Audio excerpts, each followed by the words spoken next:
typically will recommend a daytime brace for curves that are between 20 and 25 degrees, and sometimes that depends on how young the patient is when they present with the curve. The patient also has to have at least 2 years or so left of growth remaining for the brace to be effective for that type of curve.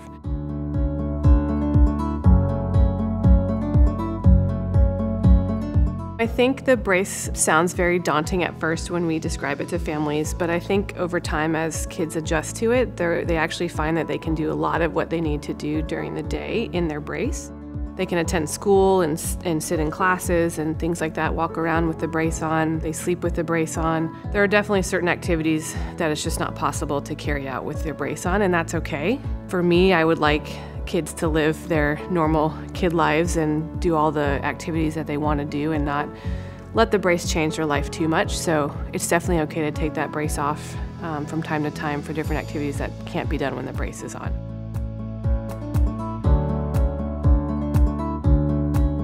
If you are prescribed a daytime brace, that really means full-time brace wear, and what we consider that to be is 18 to 20 hours a day. So there's about 4 to 6 hours during the day that you can take your brace off, and it doesn't really matter what time of the day that is. The 4 to 6 hours can be broken up throughout the day. It doesn't really matter as much as the overall time period. So we will check in periodically with our patients in braces, and we'll get x-rays. And the idea of the brace is that we want to maintain the curve that they have when they start bracing. And so unfortunately the idea of the brace isn't to cure the scoliosis or to straighten the spine out, but it's to keep it from getting worse over time. So we consider the brace to be successful when we see that over time the curve is not changing and not getting worse. And also at the initial visit, once the brace has been fitted, we'll get an x-ray in the brace to make sure that we're happy with how much the brace is correcting the spine. And typically we're looking for about a 50% reduction in the curve to call it a successful brace.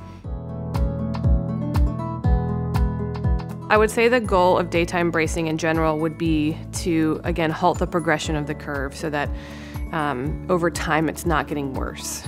It's, again, not going to be the answer to cure the scoliosis. It's not going to make the spine straight.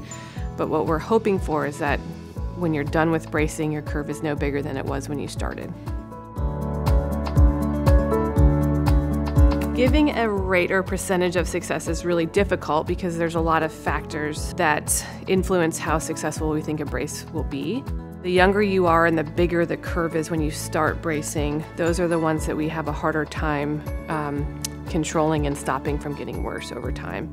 If you're a little bit older and your curve is a little bit less severe, then those braces have a really good chance of getting you to the point where you're done growing and your curve has not progressed to the point where we think that a spine surgery would be helpful.